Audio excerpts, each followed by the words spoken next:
Hi everybody, today I'm going to be replacing the dust cover hinges on my turntable's dust cover. This is for a Technics SL-B2, but the process of going about this is fairly straightforward. You can find these brackets all over eBay, and I think there's one main seller who kind of invented this, so to speak, so try to find the real guy who actually sold this and not just resellers. Kind of just replacing the plastic hinge piece here with this metal one. So you have to remove that, and then you add this, so just say it's right there, and yeah, it'll function like a normal, can you see that? It's a little too dark? Yeah, that's cool. It'll function like a normal dust cover once again, and of course it comes with all the fasteners that you need. I think these are around $20, and a new dust cover is going to be like 60 to 80 bucks. So if you can resurrect your old dust cover, why not try it? Here is a crack, so I also think that this will add rigidity to that crack, because if you fasten it like this, then the holes that you drill and then when you put the fasteners in, it will be a lot more secure. So let's get started. The first thing you're going to want to do is get a Dremel tool or anything similar. This is a like Harbor Freight model. When we're dealing with There we go. When we're dealing with things that are shooting fast as hell, you should probably wear gloves. At least wear safety glasses or whatever if there's like things shooting all over the place. I don't really know, what your dust cover is going to look like, but I always get a little box and throw my dust cover right on top of it. It also is really great for when I'm cleaning it, so as I can scrub, like this classic Scratch X technique, and I can scrub and not have to worry about breaking the dust cover. So maybe grab a little box, and that'll make this a lot easier to work on. And essentially, I'm just going to go in with the Dremel and take out this piece, and do that however you see fit. I mean, there's a million and one ways you could take this out with the Dremel. You could just sand these corner pieces down and then cut this. You could just try to cut it outright. You could cut this whole divot of plastic away. Whatever whatever you think is best, I would say do it. It's going to be a little complicated with a crack in the plastic, but it should be fairly straightforward. I'm going to stop the video, I'm going to cut mine out, and then I'll get right back to it. So I guess this is why the safety glasses thing was legit. This rotary piece snapped right off. Maybe I buy cheap. Maybe these are the cheap attachments, but damn, that thing went flying all over the room. So and there's shards of plastic all coming off too. So, but pretty close. I'll keep going, I guess. So there's one side done. It's fairly flush. It's a little rough to the touch. You could probably finish that off with sandpaper, depending on how good you want to do this. So I will go ahead and do the other side, which is the harder side because of the crack. But yeah, it's going pretty good. The plastic is super soft, so and it even like melts when I was using the sanding piece. So yeah, it's pretty easy. It goes like butter. So okay.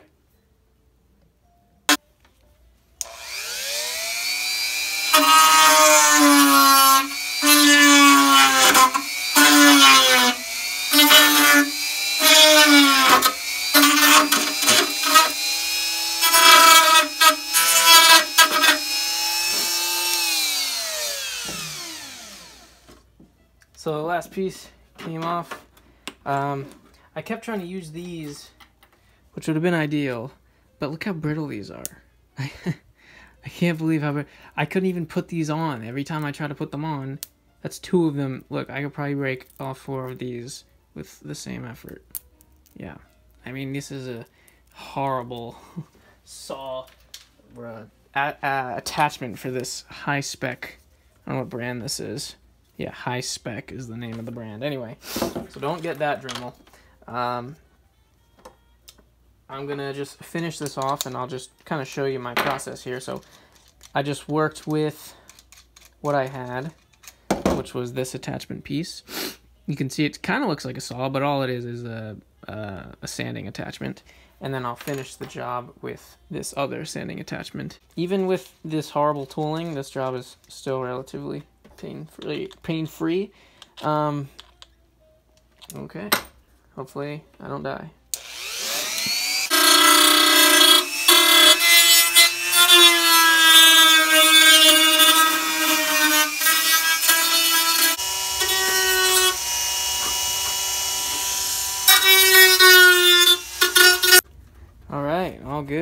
they're both a little rough, but the pieces are definitely off. And so now you're just left with a flat dust cover with no hinges. So the next step, we're going to drill 4 holes, and we will put the new hinges wherever they are. We'll put them in, and oh, they're right here. Put these in and we'll be all good to go. So now I'm here drilling the hole. Just grab a bit that is about a little bit smaller than the diameter of the screw, and I just took this bracket, right, and I put it kind of where the original one was, and I just centered it, and then I just marked this one point with a Sharpie right here. And now I'm just drilling through. I got all the way through, right, and then I pulled out the drill bit, and I'm going to just recheck my line here. This screw won't go through that. I'm gonna drill the other one, make sure they're all cool, and then I'll open up the bit with I'll open up the hole with a bigger bit. Right, there's the mark for the second hole, and you can see how kind of slow this gun, even on max speed, goes. But so I guess just be patient. I have this glove on just in case I slip. I don't want to maim myself, but it should be fairly safe. It's a kind of a low speed gun anyway.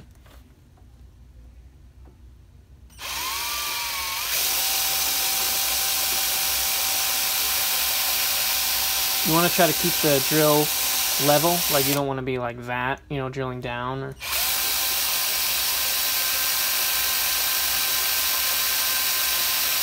And just go slow.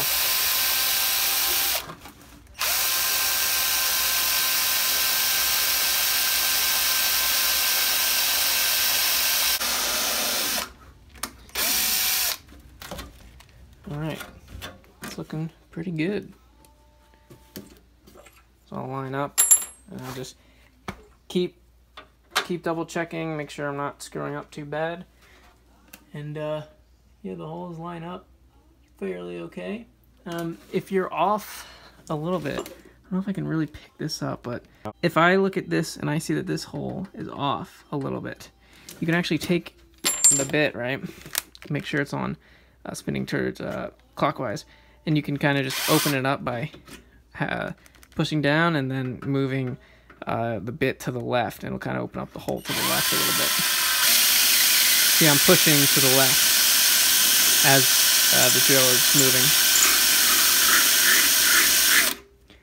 And that way you can make really fine adjustments, and finally, you know, you'll see if you're all lined up. So I'm going to open up these holes a little bit, switch to a different bit here.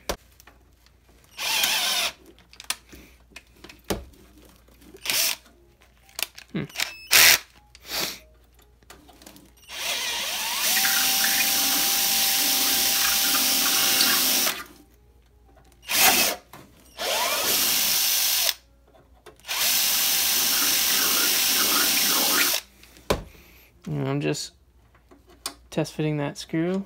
Goes in great. Let's see if my holes line up. Probably not.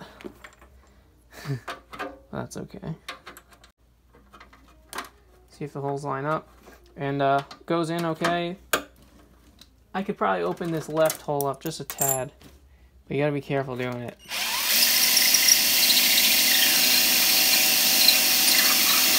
So I'm basically drilling and then applying pressure to the right. And I'm going to keep doing that until this second screw goes in straight. Right now it's going on a little bit to the left. Screws lined up perfectly, so now I'm just tightening here. The nut and washer go in on the other side, like that. So I'll just finish tightening everything here, first by hand, and then I'll grab a pair of pliers and hold the nut. Now if you slip, it's really easy to scratch this plastic, so be mindful of that. I did have to sand down this area a little bit. See that little gap there? It's like very small. I'm gonna take these screws out, I'm gonna resand that and put this back in so I can get rid of that gap. I'm a little short on sandpaper. I just have this from the Dremel, but you get the idea, right? You just go back and forth here. And we're just leveling all this out so that when you put the bracket on, it stays flush and there's no gap. So it will score the plastic and it'll be a little ugly, but it will be completely covered up by this piece, so you don't really have to worry. You'll see it on the other side, so if you wanted to polish that out, now would be a good time. Now would kind of be your only time, so I can explain that process fairly quick. This is your little bonus tip. Whoa, definitely do not want to lose that. Okay, one fell in the glove and the other one's there. Okay, just gonna take a microfiber towel and just get all this crap out. And yeah, this is a really rough right here, this spot that I've been going at with the sanding. So I have a pair of microfiber towels for doing just what I'm about to show you, and it's simple. I saw this guy on YouTube do it. I can link the original video. You just take Meguiar's Scratch X. You just take a little bit right here. That's actually probably too much, but I'm just gonna go pretty gently over this one area with the Scratch X. And what the Scratch X actually does is that it scratches the plastic very finely, but it does it very evenly, so you won't really see very fine scratches on a big dust cover. So I'm just gonna kind of go easy here. I don't want to break this plastic, but I do want to apply a little bit of force. And you just rub it in with one, and you'll see some of these micro scratches fade away. Now, if you were sanding really hard, they might not come out, but it doesn't hurt to try, right? And then I just take another towel, and then this is kind of like the buffing. You buff it out.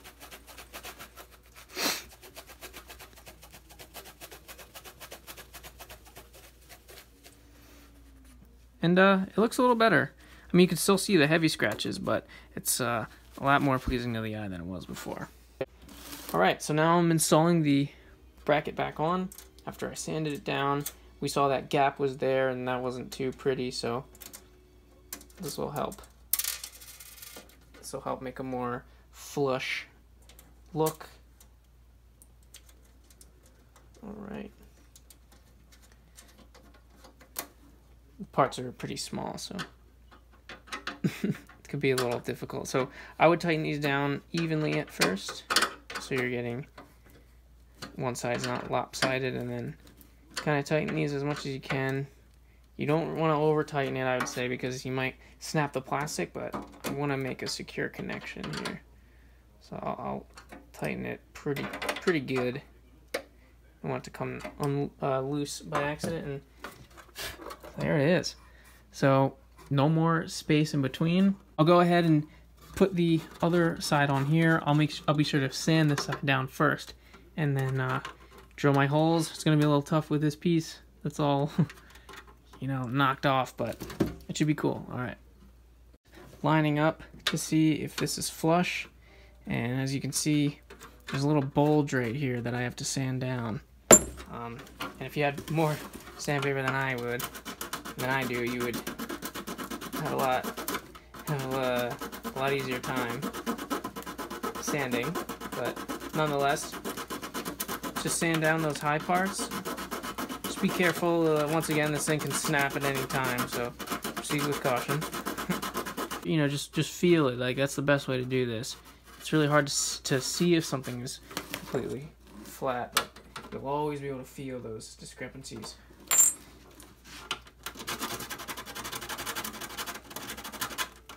So it's still a high spot right there. It's pretty straight. It's pretty flush to the dust cover. I'm putting it on upside down, but you get the point. For this one, this is a little bit more, I guess, like, sensitive and has to be spot on, because if you're off by, you know, a little bit, a few inches or something like that, a few centimeters, it's not going to fit on the turntable itself. So this is where you really want to double check your measurements. Do any way that you need to do. Just, you know, put it on, maybe tape it, see if it goes on the dust cover just fine. If it does, mark it off. If it doesn't, make your adjustments and just rinse and repeat until you know that those holes that you're going to drill are going to be perfect, because you can't really fill these holes back up. I mean, you could, but it's kind of a lot of work. So I'm going to check it with the turntable. So pardon the shakiness, but let me see if I can do this with one hand. So we put the one side in, right? The one side. I'm just going to open up slowly. And then I'm going to take the other cover, the other hinge, place it in the turntable. And then now, make sure everything looks good on both sides. It's relatively even. And I'll take my Sharpie and I'll indicate those marks in there, and I'll try to be really straight with my Sharpie mark. So as I'm drilling this last hole on this crack, I'm going as slow as possible. And you want to do a pilot hole first with a smaller drill bit size. And yeah, just really go as slow as possible here. Just kind of let the drill do the work and just put minimum pressure. You really don't want this to slip. And make sure you're holding it level as well.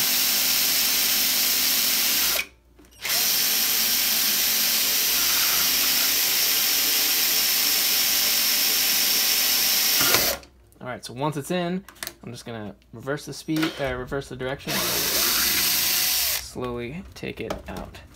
Alright. That was relatively painless. Let's hope that my markers were correct. Okay. I'm gonna have a great time cleaning this room up, huh? Alright. So they seem to line up pretty okay. The right screw was a bit high, but the left screw is pretty perfect. So I'll do what I did on the other one, where I just had to drill it down, or drill it to the left a little bit. I'm gonna drill this one down. Still, we're gonna be really careful here.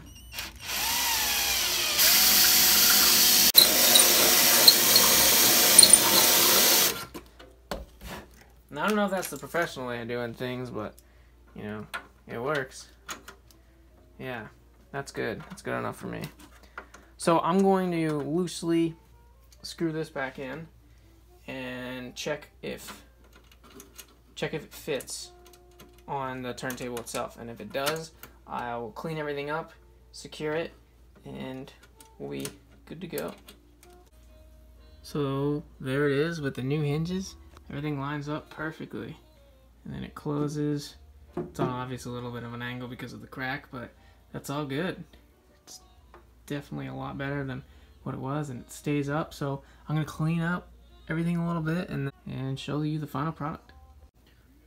So there was a bunch of PVC everywhere, all over the place, all over the floor. I had a huge pile. I just got the shop vac and swept everything up. So be prepared for that, or do this outside or something near a trash can.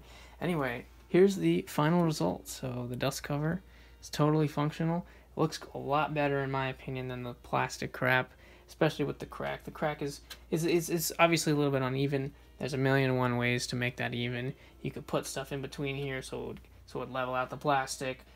You could drill this hole higher than that hole, a whole thing. I just wanted to put this together and just, you know, have it serve its purpose.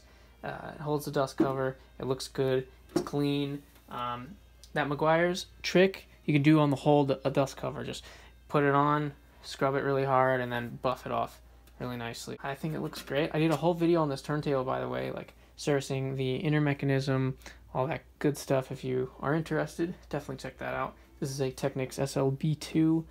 So here's the cover one more time.